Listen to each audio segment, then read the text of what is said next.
Well, let's go for the third today then. As you weirdos seem to be watching them straight off the bat. I mean, why? I have no idea. I have no idea why any of you watch my crazy ass videos. Now, I loaded the next video up ready. I'll just move me down a little touch and you can see the title.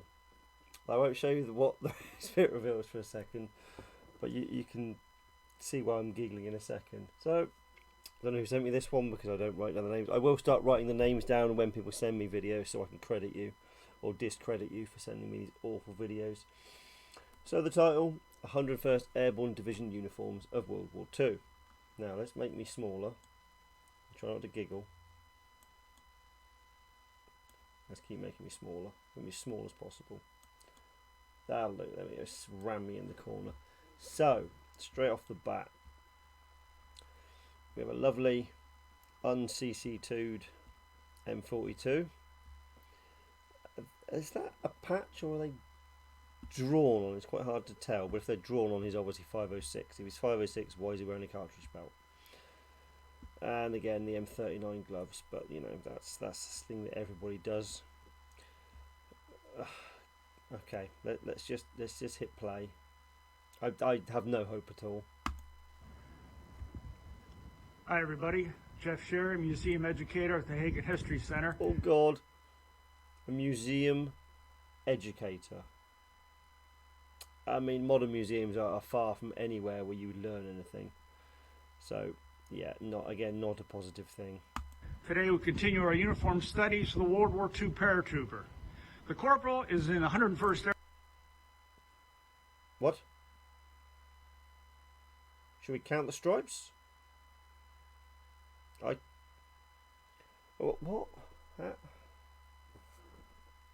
Oh yeah, yeah, okay. I can see what it is, and it looks like he's drawn 3 chevrons on with like a black marker or paint.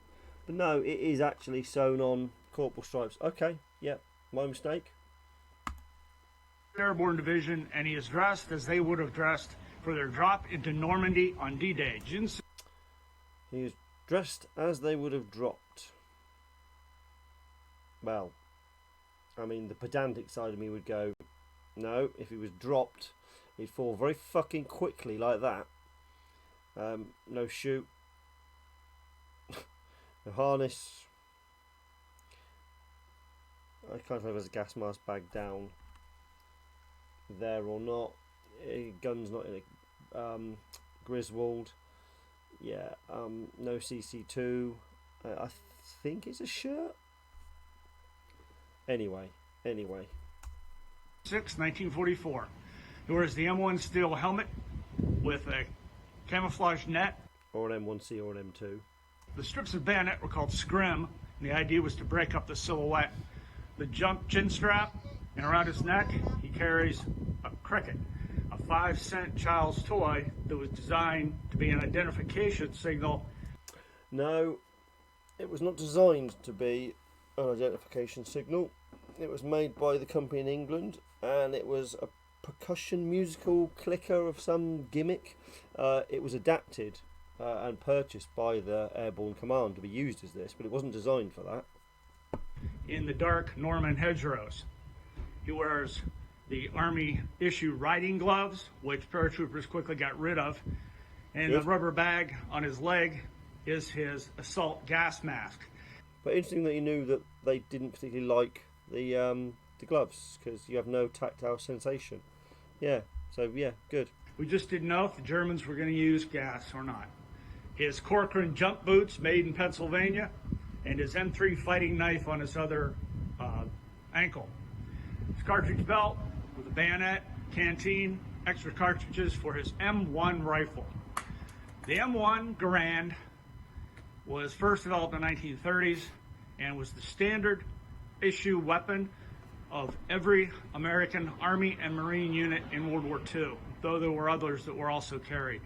The M1 is a 30 caliber gas-fed rifle, which can fire 8 rounds as fast as he can pull the trigger. Also, on his sleeve, he wears a gas brassard. Yeah. This sleeve was designed to change color if there were poison gas in the air. Well, that concludes the World War II paratrooper in his Normandy uniform. Really? Oh, I was only halfway through. Okay, well, I mean, very, very basic. No identification marks of any unit. Nothing on the jacket, nothing on the helmet. Wrong belt, unless he's 501. But then again, it looks like a pea green, awful, horrible colour. No parachute first aid pouch. Suspenders aren't tied up. Yeah, I mean, the gloves. The gloves alone. Awful. That's far too clean. Why is it so clean? Oh, right. Oh, we jumped. Okay, so same webbing. This paratrooper wears the M1943 uniform. You see it's green, 4 large pockets, and cotton trousers, but the paratroopers, of course, attach large pockets to the sides. He still wears his Corcoran jump boots, a sign of a paratrooper. Extra not all of them did, but yeah, some did. Ammunition bandolier, and he carries his .30 caliber M1. Again, his helmet has a camouflage net on it. The design here was to take the shine off the helmets, believe it or not. And very rarely after D-Day did anyone put any camouflage in the helmet. Well, I don't know if that's true or not, but a quick look at photographs will tell you that or not.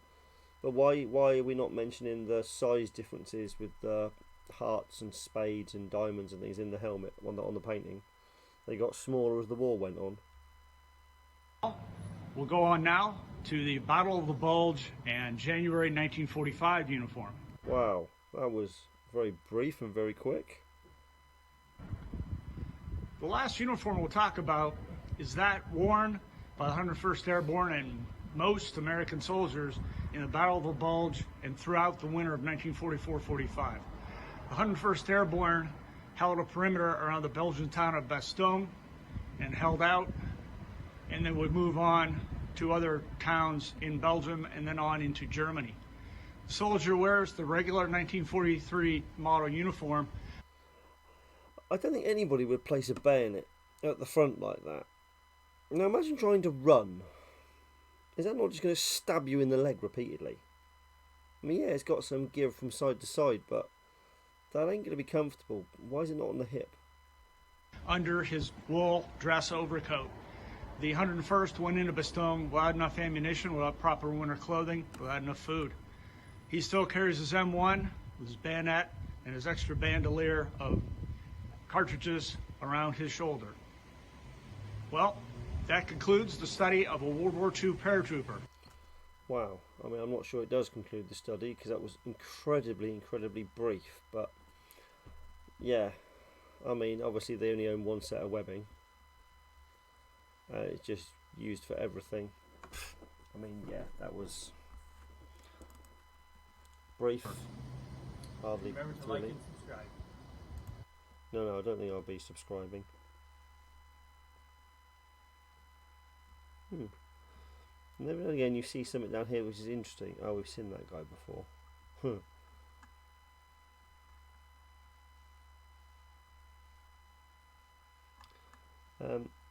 Alright, let's click on it and see what we get. We might have seen this guy. I think this is the guy who has all the fancy town compound bottles. Hi everyone, welcome to my channel, World War II Airborne Collector. You can also check me out on Instagram, that is the same again, World War II Airborne Collector.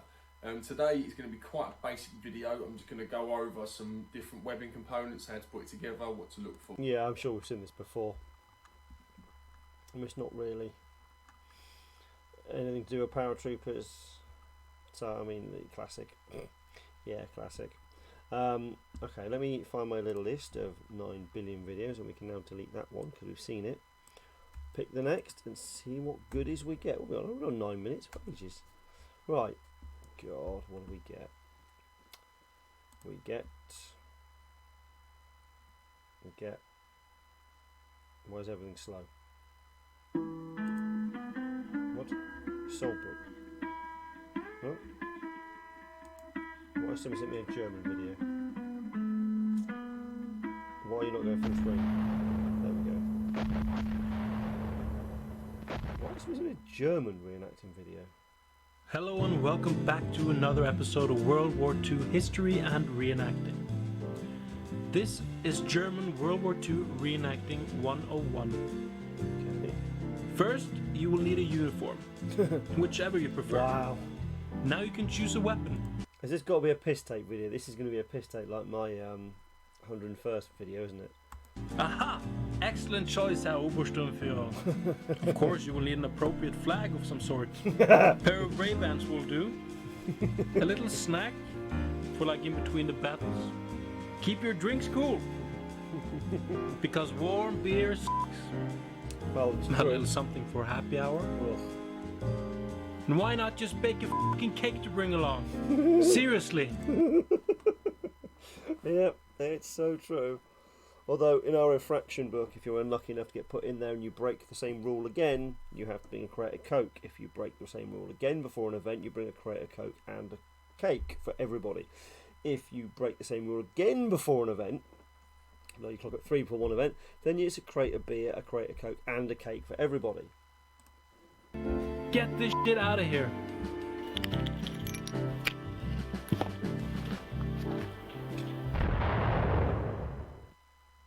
I assume you are watching this video because you have a genuine interest in World War II history. So maybe your interest first started in Well, I do, but it's not the reason I'm watching this. history class at school. Perhaps you read a book or watched a documentary on TV. Was it because of the old World War II themed video games like Battlefield or the Commando series? Could it have been the endless amount of movies or from the old war stories don't told do by it. your grandparents? Although who doesn't love where eagles dare? There are endless reasons for the interest in World War II history. Yeah. And now you are considering embarking on the great adventure of reenacting the past. World War II reenacting is a very educational, fun, and rewarding hobby. But it also comes with a big responsibility. Yeah, I agree. You owe it to the veterans, victims, and relatives of the past, present, and future generations to do it right and with respect. Yeah, I agree. I mean, a lot of people say, "Oh, I do this to honour the veterans." No, you don't. You don't. You do it because you want to do it. You have reasons because, you know, it's great, it's cool, it's fun, and it is fun. It is the most expensive but most amazing hobby I've ever been involved in. But honouring the veterans is not why you do it. I hear it so many times. Lots of groups like to have that on their like front page of their website. But you should do it right. Basically, Ugh. And what the hell is reenacting? Reenacting. what you do is you build up your chosen impression with historically correct items. Yes. And together with your reenactment group, you portray the past. Yep. Living in the same conditions and every aspect of life in the chosen time period. Educating yourself and learning everything there is to learn. So again, this is more living history as opposed to reenacting. There's that big divide there. On your own or together. Building bunkers and fortifications using period tools helps to transition into the past. The camaraderie is very strong.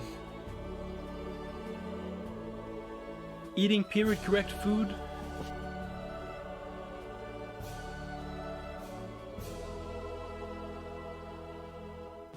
enduring hardships, starvation and exhaustion together. Besides the real horror, fear, pain and sacrifice of battle, the adrenaline is definitely present at times.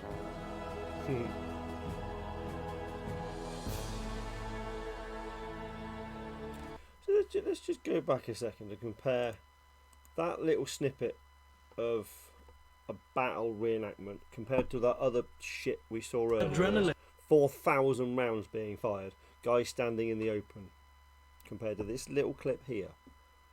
But public's there, can't help that, they want to watch. So they get to see guys, barely see guys, in a foxhole, in a trench system, sorry. Is definitely present at times. Now that compared to that whole thing we see earlier, that, what, 3 or 4 seconds, is so much better, entertaining than that other bullshit we saw in the last video, the one before, I don't know. Not the cat one, obviously. That, fantastic.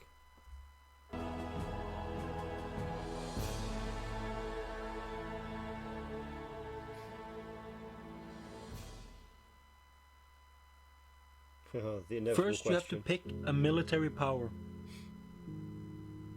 Picking the Germans does not make you a Nazi in any way, shape, or form. Yeah, Harry.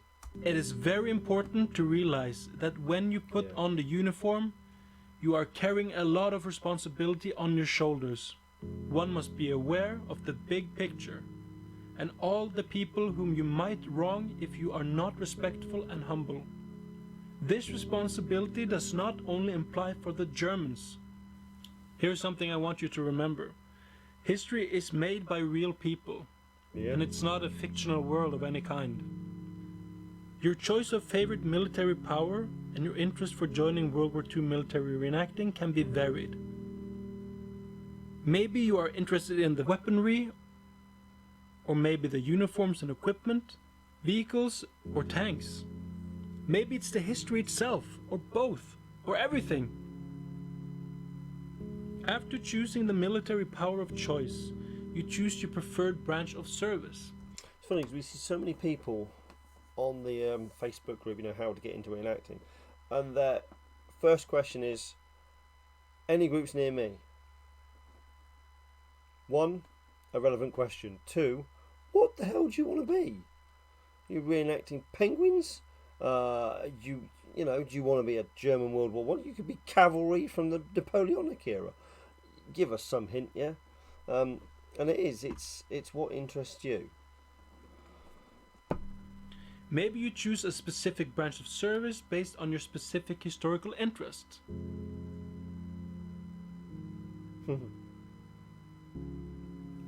Traveling to the historic sites and battlefields of the specific unit might give you some perspective in relations to... I don't think it will give you much perspective because there's normally not much there, but it's definitely something I love doing.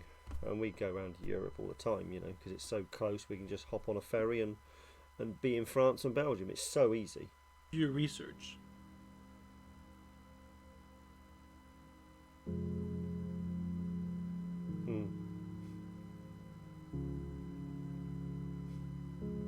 It might help you grasp the reality and understand the sacrifice.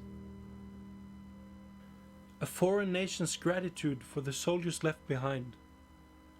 All these names written in stone, just 100 few of many millions that fell on the battlefield. Reading memoirs from the same unit explains the war seen through the soldiers' eyes. Yeah. And talking to living veterans presents a face to the names written in stone. History is so much more than the bigger picture. Absolutely. And it is those individual stories which I've always been fascinated by, returning those dog tags and meeting individual veterans. Absolutely incredible to hear exactly what they went through, and no two stories are ever alike. With the help of their personal photos, we can gain the best knowledge. Veterans can forget, but photographs don't. By putting all this information together, we can, to our best ability, recreate the past. Reenactors will in most cases never be historians of the big picture. No. But we are the only ones with first-hand knowledge about the practical use of the uniforms, weapons, tactics, and equipment. Yeah, so true. You do get a real feel for what you wear, what you use, what's handy, what you would probably have thrown away, because it just takes up space in a bag. Yeah, you do know what's useful to carry. Used by the specific unit. We might also have extensive knowledge of the unit history and first-hand recollections from the veterans, which we can use to educate others. So you have joined a reenactment unit, or you want to start your own. What is that? Can you just take anything that just looks the part and slap on some insignia? The answer is most definitely no. Do not convert an East German tunic or modify an old Swedish one. The first thing you want to do, whether you have joined a reenactment group or you have decided to create your own, is to buy some books about uniforms and equipment. Good. Yeah, and again, we said it 101 times, people just rush out, they go to at the front, what price glorious, or just buy whatever they feel looks best, or worse still, they go to a military like fair and just grab any old crap. The reenactment group you have joined might have guidelines and a list of everything you need and where to get it. Yeah, all groups should. Any group should steer you in the right direction. They should say, you know, we want you to either buy from here and get this item, or buy from here and get this item. Do not buy that item. A group should steer you in exactly the right direction that they need you to be in for their standards. Some groups have very low standards. Some groups have extremely high standards. You find a group that suits you.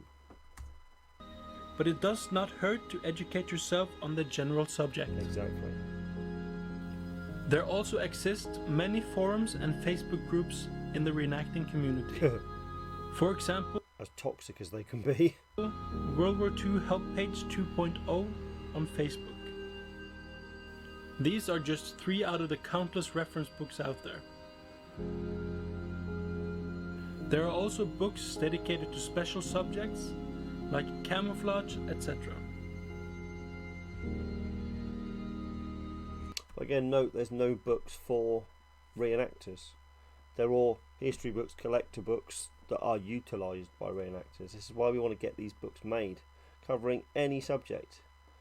And we will literally produce a book for you if you have the information about what you should do to be a German rifleman in Russia in 43, if you want to do coastal artillery on the Dutch coast, whatever you want to book for, you provide the information, you provide the pictures, and we will put it together for you so we can have books for the reenacting community, because these are great, but it's not everything in one book. We want one book, again, like that you can pick up, you can go through, and it says, hey, you need one of these, one of these, one of these, one of these, get it from here.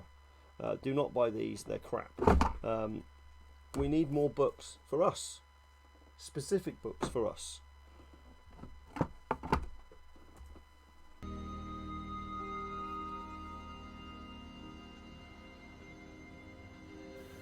Start searching for original photographs and archival footage. There is a lot to be found online. Yeah. If you are lucky, you might find photos from the unit you portray. Photographs from the exact unit is the best reference material you can get. Absolutely. So you have chosen an impression, a unit, and a time period. You have read the books, looked at the photos, you're ready for war. And it's time to accessorize. Oh no.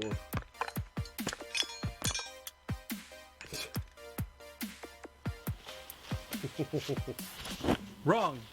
It's back to basics. Yep. Okay. Okay, he's always done quite a few series, but yeah, I mean, almost everything he says you can't disagree with. There is far too much shit in the hobby. Yeah, no, very good. Even if it is along the German lines, I'm quite impressed. I don't know who sent me the link to this, but yeah, very good. Oh, dear God. Right, I might call that a really short one, only because, as per usual, I'm hungry. I've run out of alcohol, and I need to eat something and drink. Right. Anyway, okay, well, that was a fairly nice, informative video. It's a shame he's not doing it on US stuff, or that would be a fantastic video. No, I'm not going to do a video like that. Okay, I'm going to sign off and get some food. I mean, that's 3 videos today already. You might get another one later, but I think I'm going to play some stupid computer games instead. Right, laters.